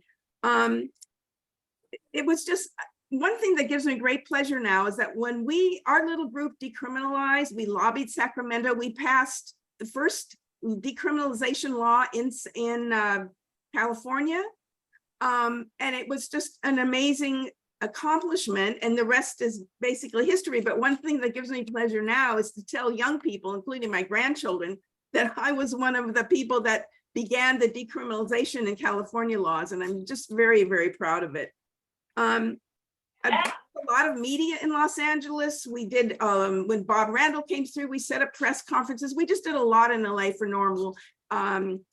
And a lot of PR, we did a lot of parties, including one that Keith arranged at the Playboy Mansion. That was a good one. Anyway, my love of marijuana and parties at the time, two of them, right, Mark, lives on. Well, not really marijuana anymore. I got over it. But later in my life, I was appointed to the California Medical Board, or the Medical Board of California. I don't know if anyone remembers this, but when Todd McArea was arrested for his prescriptions, I was on the board, and I had a really difficult time keeping a straight face and not really outing myself to my board members, but I didn't. We were able to basically get Todd off, and sort of with a warning, and he had to be more careful, but we also set policies whereby doctors had to be more careful. They could still prescribe, and but they had to not do mills, because some doctors were just going into a hotel room and people could come through, and they just had to be a little more careful. But that was a very serious thing when here I am sitting on a member of the board, and Todd came. It was very interesting. And that was when Gray Davis appointed me to the board. I was a public member. Anyway, back in the day, Jack Herrera's name keeps coming up. He was just amazing. I would go to him every month to his house in the Valley, and he would donate to Normal $100 a month. And I would go pick it up and also get the lecture on the family of the pot I was buying for myself, besides collecting the donation. So, I mean, just such wonderful memories. We had such a good group, and we made history. That's all I can say. And for the young people out there in the audience and watching, it's great that you're carrying on, but know your history, because it was a huge fight. It was a felony in California to carry any amount of marijuana. And the people who suffered most at the time were hippies, and always Black and brown people. And it was just unconscionable, has been and is unconscionable. So carry on the good fight. And to my friends, hi, bye, really a pleasure.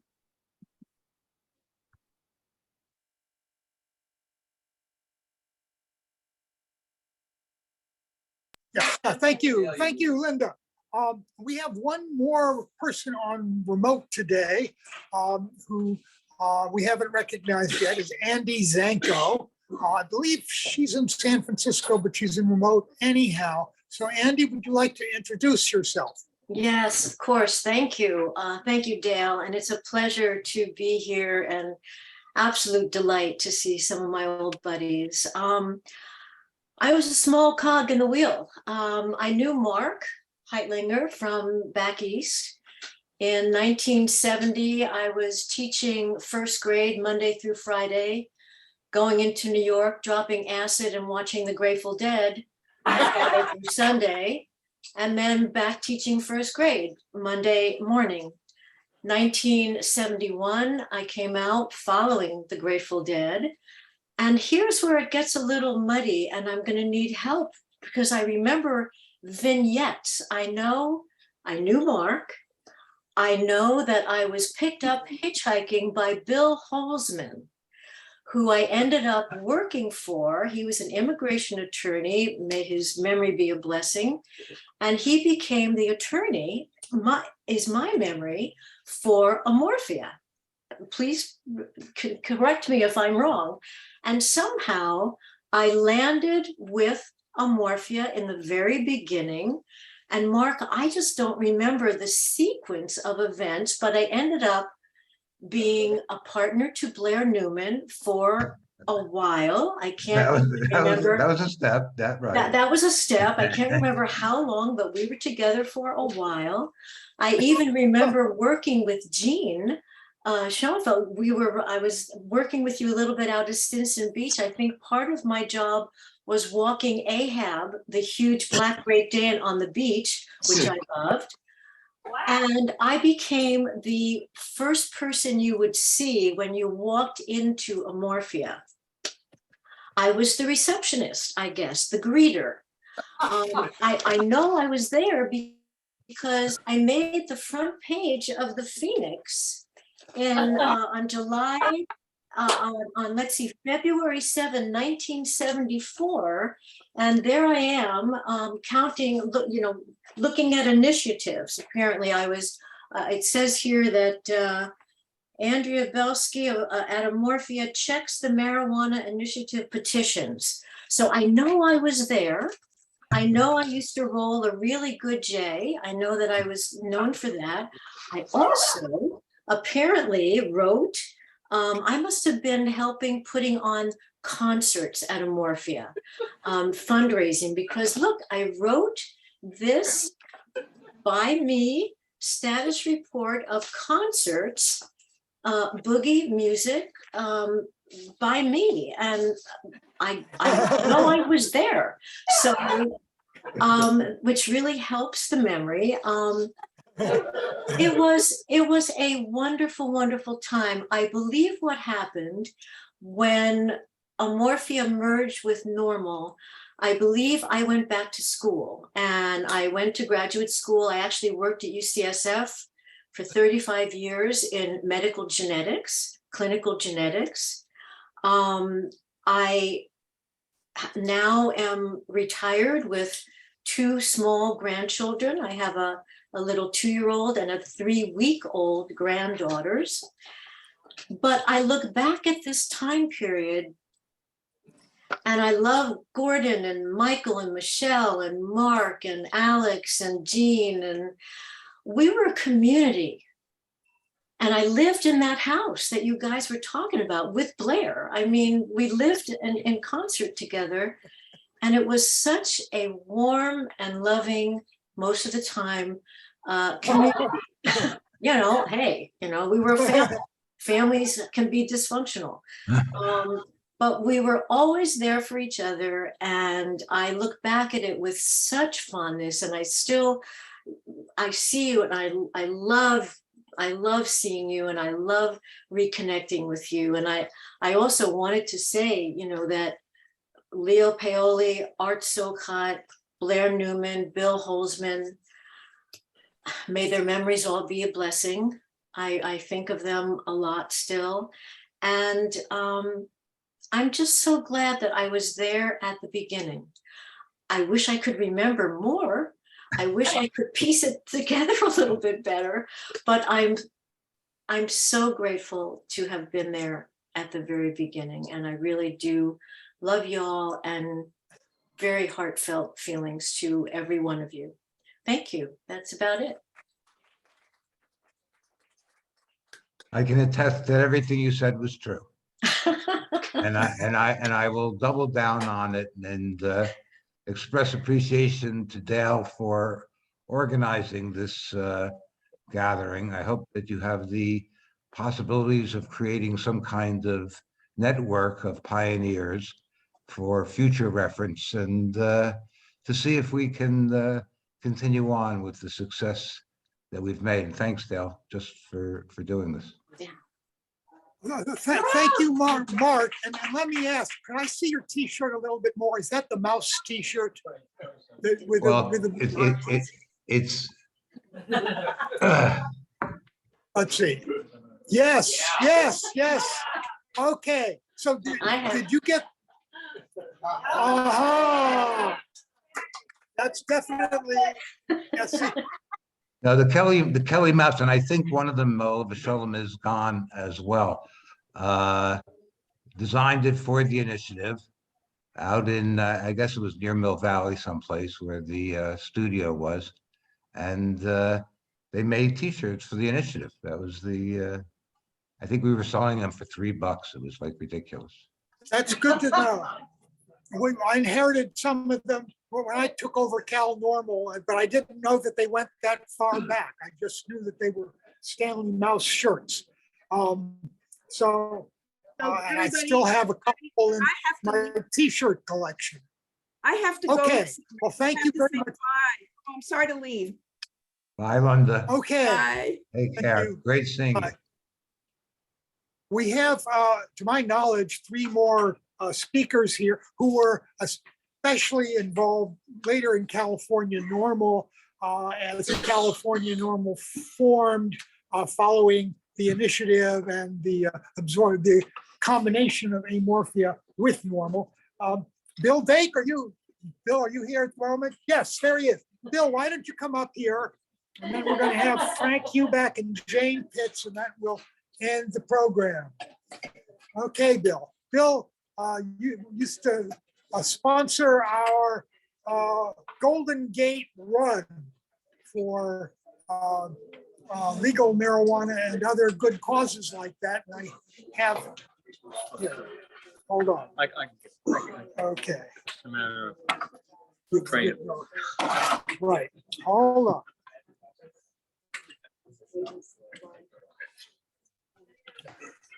Bill? Yeah. Okay, well. There you go. Hi. Anyway, I got involved with Normal, having coffee breaks over at Gordon's office. I would go for a half hour, an hour run, and when I get through, go there and have a cup of coffee and go back to work as a truck driver.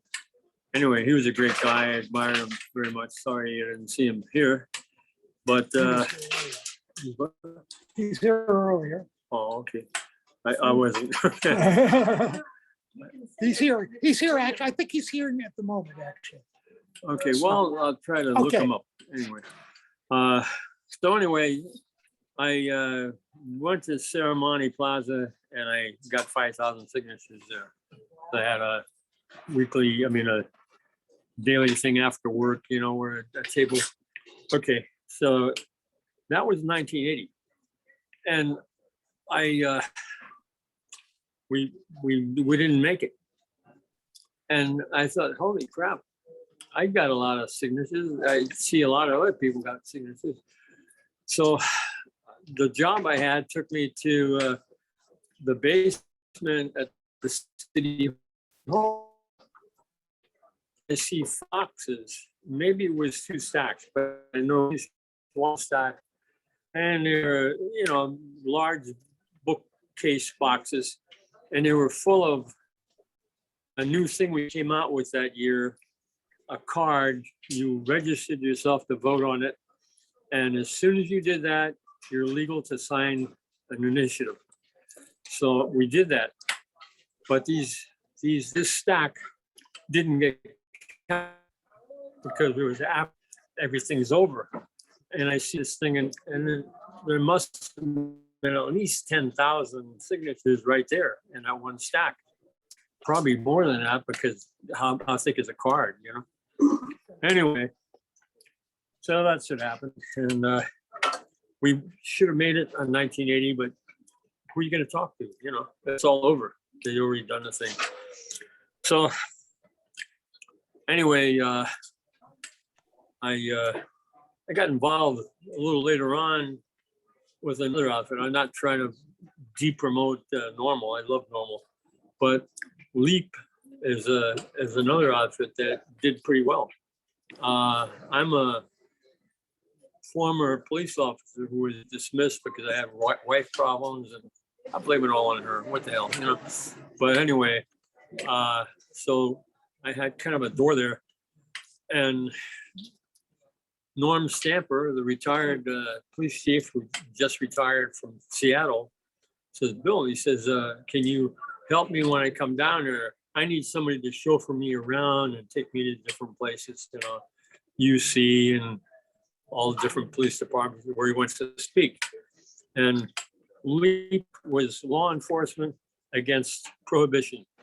And what they did, what they were promoting is legalize all drugs. Doesn't matter what they are. Legalize all drugs. And then you can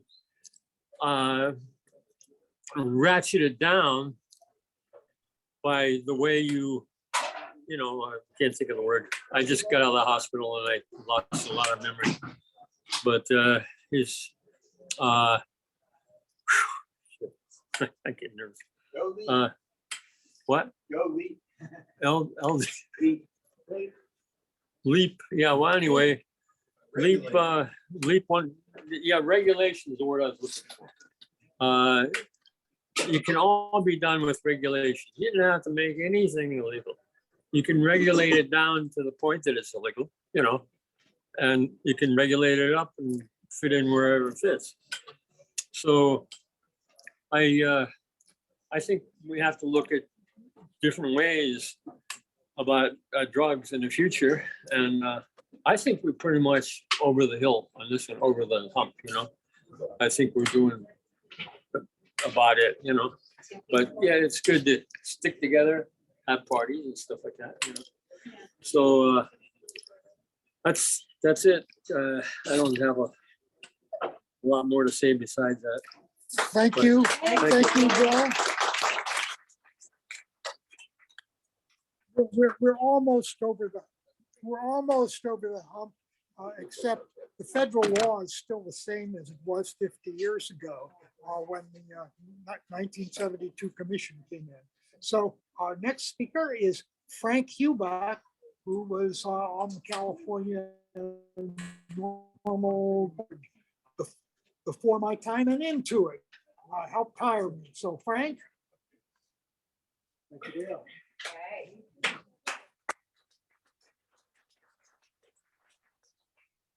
Thank you. It says here on my tag, pioneer. It should say volunteer. I'm relatively new to the marijuana movement, but I've only been involved with it for 40 years. Unlike plus years. I've been in the music business since high school and before, and somehow the music business and marijuana came together, especially for me, and it was nothing new. I found myself in my houseboat in Sausalito, listening to K-Tim, Jaco, the DJ, who did the return trip to reality, the hippest trip of all. And I'm sitting there smoking a joint, and on the radio comes Peter Tosh. And Peter Tosh says, "This is Peter Tosh. Last year, 40,000 of your American brothers and sisters were imprisoned for smoking marijuana. Don't you think it's about time you did something about it?" And I took another puff of the joint and I said, yes, he's talking to me. This was a turning point in my life. Time to get political. Been smoking it for a while, time to get political. So that was a turning point. I got involved with Normal as a volunteer and worked on CMI 80. And it was during that period that Deborah Halvonic was speaking at a Normal fundraiser, and I had to see her. So I went there, and there was another turning point. That's where I met Jane Pitts. And my life changed. We worked together as volunteers in Normal. And right after CMI kind of crashed and burned to our dismay, but didn't dissuade us. we kind of entered the dark days, as I recall, that there was difficulty with staffing, difficulty with enthusiasm and funding. And California Normal was operating kind of on a skeleton crew. And I remember at one point, the physical area that was allotted to store California Normal's artifacts and memories and artwork was in jeopardy. So I said, well, I've got a warehouse with some empty space. And for a number of years, we mothballed Normal in the warehouse. And it was during this time that I was on the steering committee with Jane for California Normal.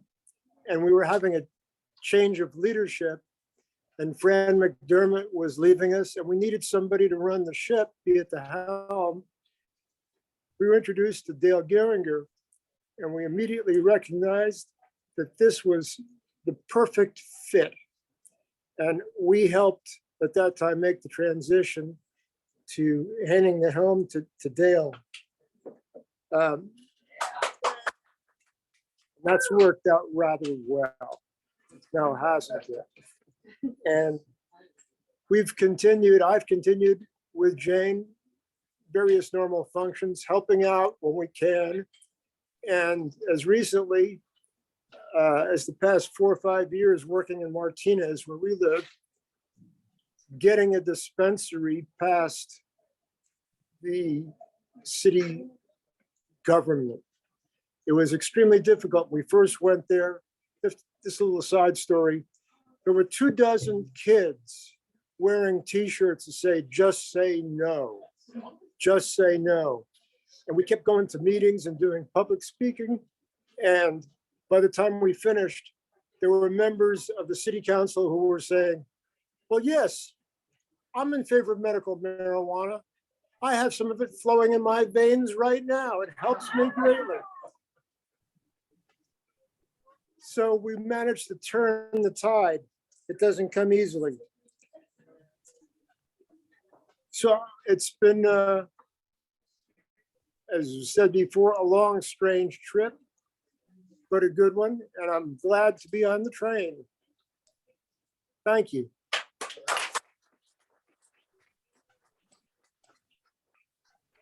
Thank you. And our final speaker here on the schedule is Frank's partner and wife, Jane Pitts.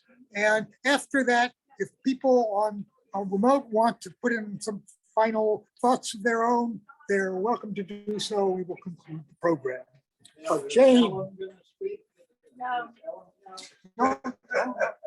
Thank you. Jane.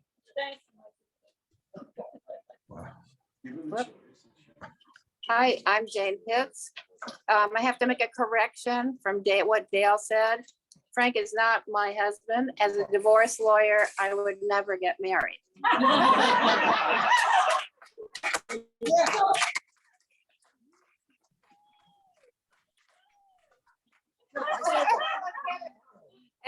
Just to be clear, I'm smart enough not to marry a divorce attorney. Whatever. Marriage is the first step towards divorce. Okay. So I got introduced to Nora in the 70s when I was doing a research project on marijuana for a course in law school. And I walked down to the Union and Fillmore office to use the library, which was a rather small library, but pretty good.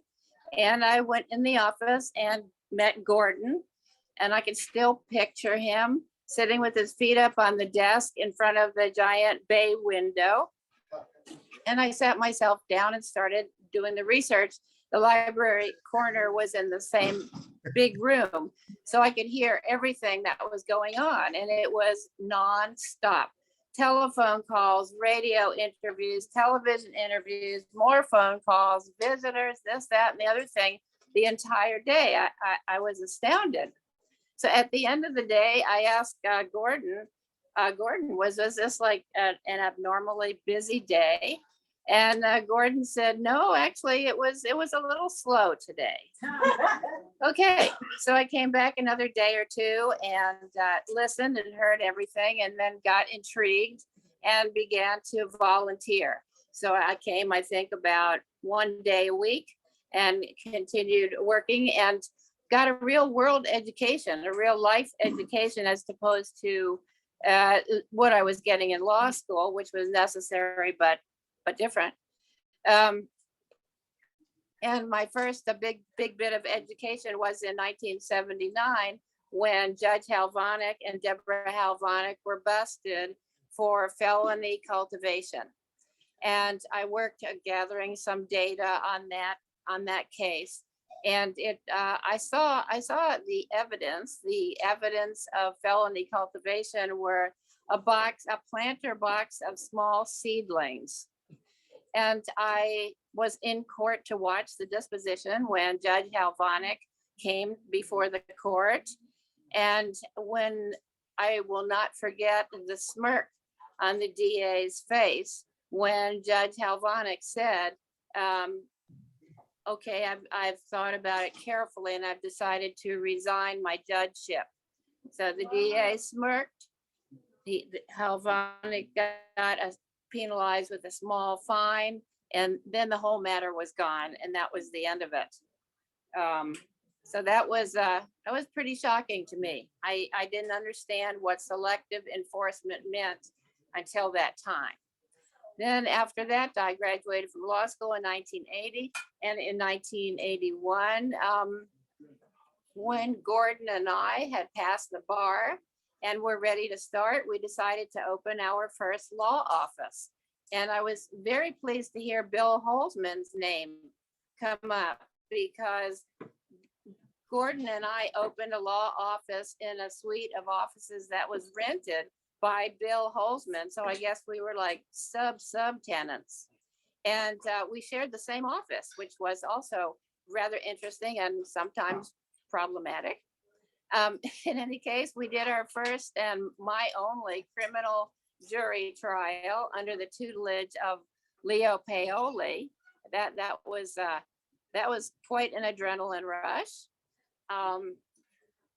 After that, but that whole time I continued to come and volunteer at Normal, and by that time I became the coordinator of the legal committee. I don't know if you can see it, but I was very impressed. I had a business card. There you go. And it was quite something. In 1981, we had 54 attorneys that were on the Normal Legal Committee up and down the state of California. And I put out a monthly newsletter updating everyone as to current legal events. And then in 82, we put together a legal seminar. I'm going, well, it's one way or the other. There you go. Survival techniques. There. It was at the Claremont. That was, interesting, wonderful, stressful, all the things that happen when you're putting together that sort of event. Yeah. And then Gordon and I separated we weren't practicing together, but we left our office and moved to different spaces. I continued working predominantly in family law, where I got to see what happens when parents accuse each other of using marijuana related to particularly custody and visitation matters. So after I decided to close my law office in 2019 after 38 years of practice and retired. So the question might be, what can a retired Normal lawyer do? And the answer is part of what Frank said, and that is, if you live in rural Martinez, you can spend your life testifying in front of the city council and the planning commission, because Martinez is essentially still stuck in the 1950s. So it's a different environment. Nonetheless, we did help. We went to a lot of meetings. It was frustrating, but we went to a lot of meetings, and the dispensary did successfully open, finally, the first marijuana dispensary in Martinez, which it's still there, and it's thriving. So it's interesting to me.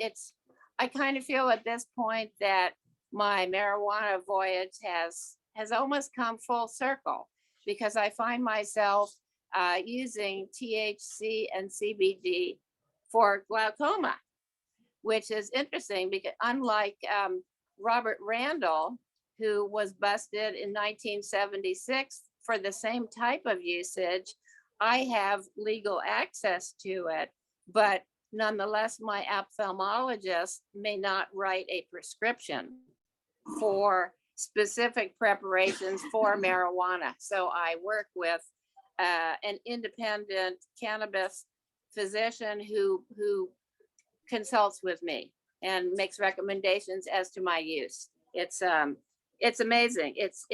We've come a long way. We've gone very far, but there still is more to go.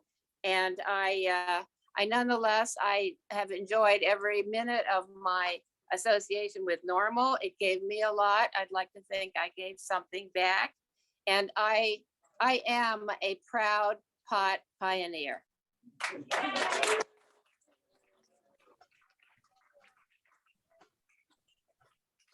And with that, we're at the end of our agenda.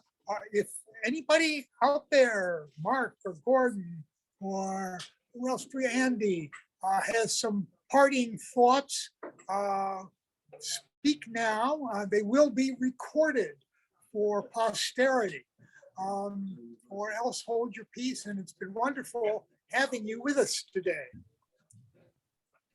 I think we should turn it over to Gordon, who started the day today. And Gordon, give us some of your thoughts. Gordon, you're muted. You're muted again, Gordon. Gordon, you're muted. There you go. I would just like to thank Ellen and Dale for continuing to keep Normal afloat and bringing us into the age that we're in right now. It takes people like Dale and Ellen to keep Normal going, to keep the movement going. And so I just like to express my appreciation to both of them for all of the time and effort that they're continuing to put in helping make this a better world, and everything that Normal's able to continue to do. So we're fortunate to have them. Amen. Amen. And say amen again. Amen, amen, amen. So I guess with that, our program is over here. Now, actually, we are going to have an auction later. There are auction items over on the table there. There are also some mementos of various sorts, buttons and tickets. Bill Dake just brought in some Normal patches that are going to go out on the table here for donations. We will hold the auction in a few minutes, I guess. And in the meantime, let's party, and thank you for attending. Thank you, Dale. Thank you, Ellen. Thank you. Thank you. And who is Delia Deal? Oh, she's just a remote participant. We had a few people who just wanted to listen. Delia got to listen. How many people do you have listening? Well, at the moment, there's just well, it's been off and on. Right now, she's the one. She's the only one who's hung on this long. But we're all. Well, again, Dale, I would hope you would, produce some kind of communications blast that could be used for something in the future. Right, we will do that. As I said, this is recorded and this will not be forgotten. Thank you very much for sharing. your Bye-bye. Bye, guys. Bye-bye. Bye, Mike. Bye, Gordon. Bye, Bye-bye. Mark. Love Bye, you. Andy. Bye, Love you Andy. so much, Love you. guys. Bye.